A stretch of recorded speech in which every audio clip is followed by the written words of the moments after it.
Chapter 5. The Curse of the Deathless Death. I sat in the church waiting for Agatha to begin her story. Fenrir was sitting next to Impson, who was petting him. Agatha sat in her luxurious chair and sat staring at the orb floating in the air. She locked her green eye on the demon's picture within. Amun is a young prince of hell. He is more of an inconvenience than anything. He stole my right eye. Your right eye holds your knowledge. By taking your eye, Amun can steal away some of your memories. In my case, he stole my magic. Agatha laid back in her chair and rubbed her hand across her scar. That isn't even the reason I am in this wretched place, she said sadly. Agatha sat back in her chair. This first part one only kind of know because my sister would always talk about her prince, and how he was coming to rescue her, Agatha said. She looked towards the floor for a moment before starting her story. I was born under a cursed moon. My mother had been outcasted from her coven of witches. My sister ran away with my mother. They ran deep into the mountains, where they happened upon an abandoned cabin. My mother delivered me here. However, she died in the process. My mother was not a nice witch. She was kicked out of her coven for performing experimental magic on her fellow witches. She apparently cursed my sister with her dying words. You must prepare Agatha for anything she may face in life. She must become the strongest witch to have ever been. If you fail me, daughter, then may my soul drag you down to hell with me, where I will personally take over your torture. My mother died with those harsh final words. My sister Agnes was only 12 years old. She was alone in a freezing cabin on top of a mountain. It was winter and the nearest village was a 7-day walk. My sister was desperate. She tore through our mother's belongings looking for something. She found it, a leather-bound book with a silver pentagram embedded into the cover. The Book of the Damned is what my sister needed. She rushed over to my mother's corpse. Agnes soaked her hands in our mother's blood and painted the symbol of the goat within the center of a pentagram. She flipped open the book and began to recite an ancient forbidden spell. She finished the incantation and submitted her prayers. I don't know who else to turn to. Please, my lord, help me bless my sister with everything she needs. I need you to help me make my mother's final wish come true. She spoke into the cold night's air. She cut her wrist and dripped blood onto the symbol of the goat, and the fireplace went out. A few moments passed. A blue flame slowly began to smolder and burn inside of the fireplace. A loud howl broke through the silence of the winter's night. The blue ember burst into an explosive flame. The most stunning man walked out of the flame. He was escorted by a beautiful white wolf with 2 red eyes. The man walked over to my sister and rested his hand on her head. He mumbled a few things, and my sister fell to the floor convulsing. The man turned and knelt to pick me up. He brushed the afterbirth from my face and kissed my forehead. He whispered something in my ear and set me down on the ground next to my sister. The man turned back towards the fireplace and stood next to the white wolf. My sister stopped seizing and shot up. I understand. 6 years, 6 months, and 6 days. We will meet again. Thank you from the knowledge to tutor my sister everything she will need. The man nodded and smiled a devilish grin as he turned to leave back into the fireplace. Agnes sat there with me all night smiling. She knew everything would be a broken bar until our time together was up. I was only 6 years old, and I was a prodigy in everything I tried. My sister taught me every form of martial arts, education, sciences. The only thing my sister never once mentioned to me was magic. I never knew my sister and Ma were witches. I had no idea that I was a witch. If there is one thing a demon is good at, it is sticking to a contract. The demon arrived at the exact time he said he would, and he took my sister back into purgatory with him. No matter how hard I tried to fight the man, my strength was useless. I was only 6.5 years old when my sister left me. It went all right for a while. One day, however, I found my sister's secret tree. She had been stashing anything related to magic within this tree. I found out about my mother's old coven, and I made my way down the mountain across many streams and crossings. This journey took me almost 2 years. I would stop in villages for weeks or months at a time. It was a pointless journey. The sins of Mimar was too great, and the sentence was passed down to me. The coven had banished me also. As fate would have it though, another witch was also being banished that day. She was an incredibly old woman. She looked moments away from death. Harsh shite, I said as I walked over to offer the old woman help. Hands off me, child. The old woman snapped. She grabbed me by the arm and in an instant threw me over her shoulder. The old woman's throw laid out flat on my back. I laid there stunned while I looked up at the clouds dancing past. I broke out laughing. I could not believe that this old woman was able to flatten me so easily. "Ya got me," I said, while getting up. "Why are ya getting kicked out anyways? Aren't ya like 1,000 years old?" The old lady had a boisterous laugh and replied, "Clever insult if you were not so close to the truth. I am 988 years old." The woman stood up straight and her back cracked in 100 places. "Besides, little girl, what are ye, like 6 years old?" she mocked. "I'm 8.5, I replied. "Do ye have a place to stay, young lady?" she asked me. "No, I was hoping to stay here," I answered. "Well then, come along. My name is Freya, what is yours?" she asked me as she turned to leave the courtyard. "My name is Agatha," I replied.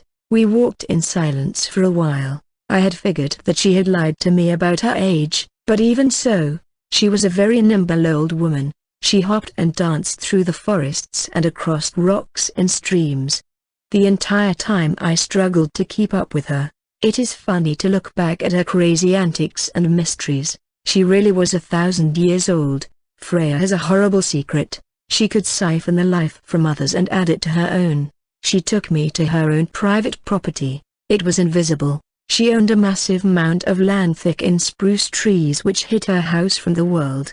A winding dirt path wove its way through a maze of trees and led us up to her home. She lived in a luxurious cabin.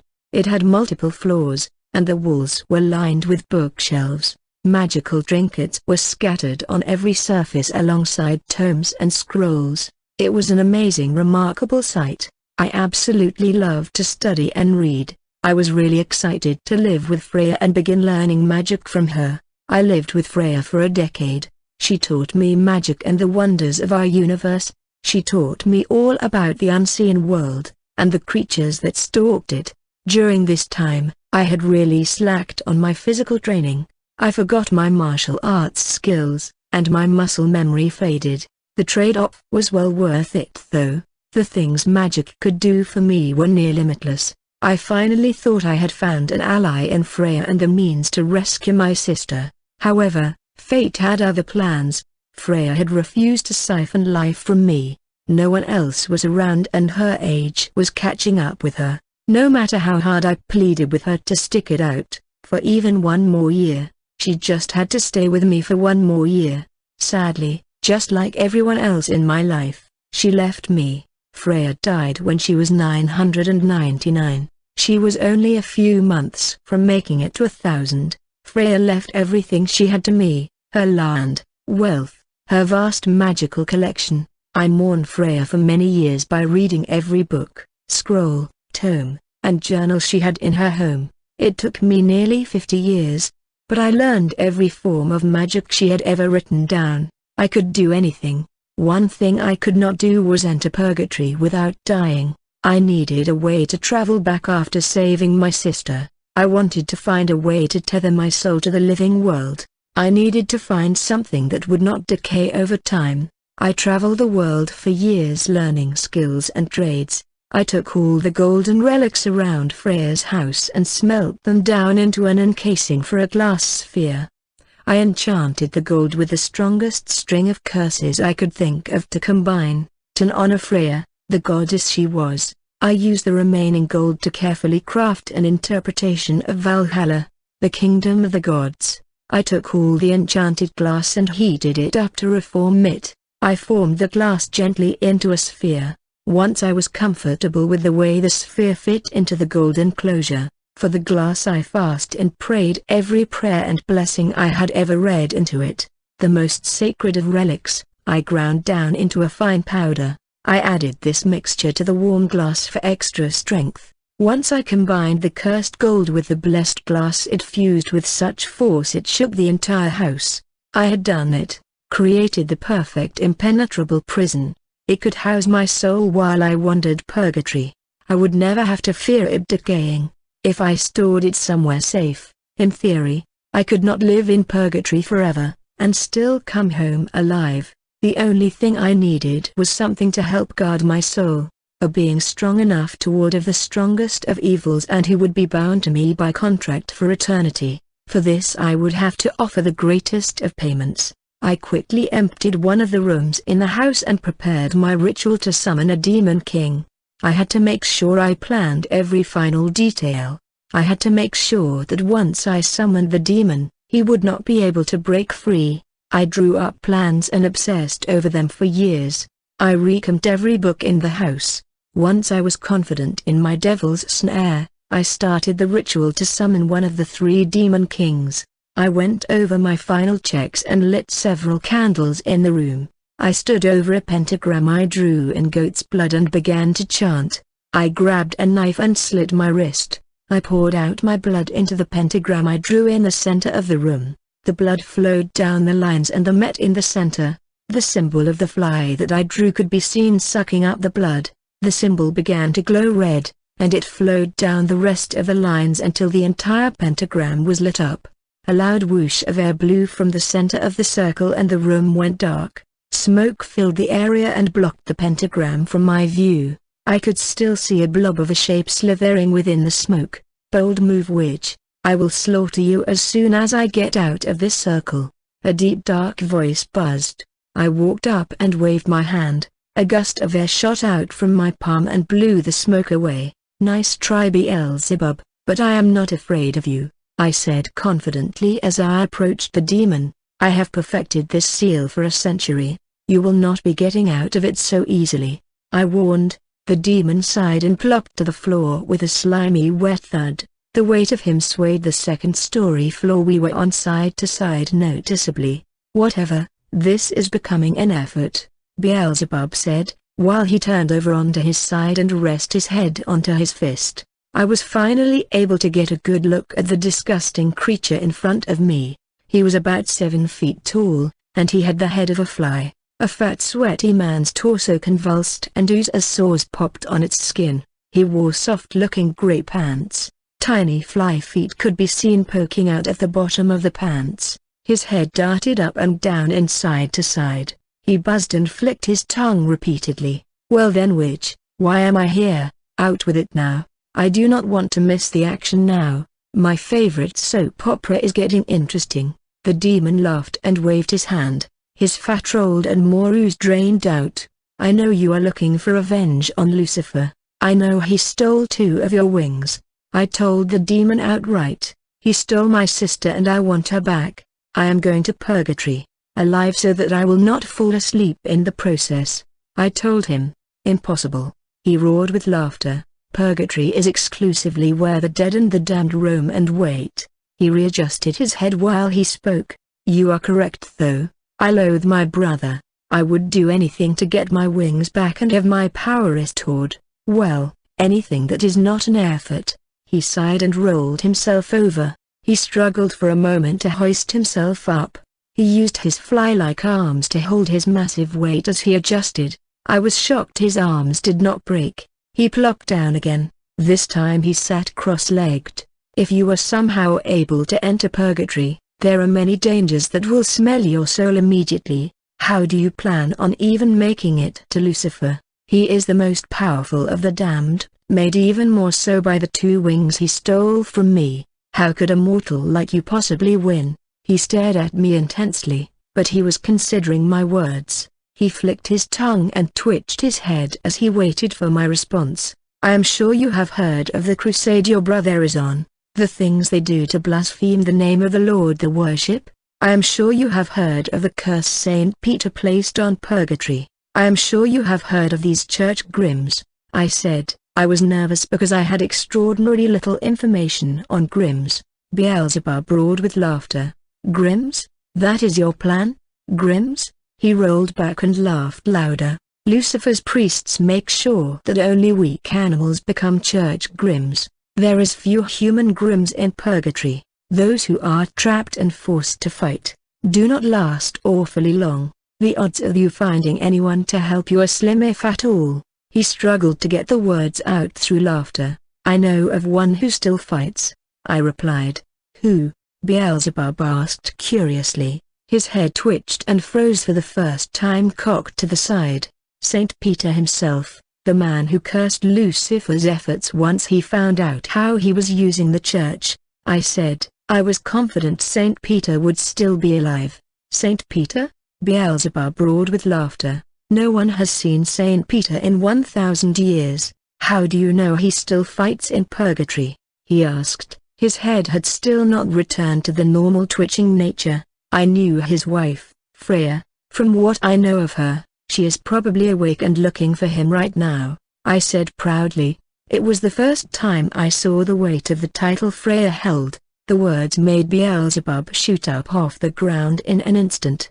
His tongue flicked and his head returned to twitching as panic grew in his eyes. He hissed and scratched desperately at his face. He screamed in agony as he realized where he was sealed. This is where Peter wrote the Gospels, his Babylon.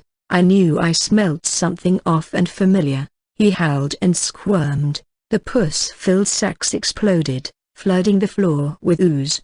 Yet my seal held him. Oh yes, and unless you would like to spend the rest of time in this holy place, you should help me, I said. A winning smile spread across my face, for I had beat one of the 3 demon kings in a game of chess.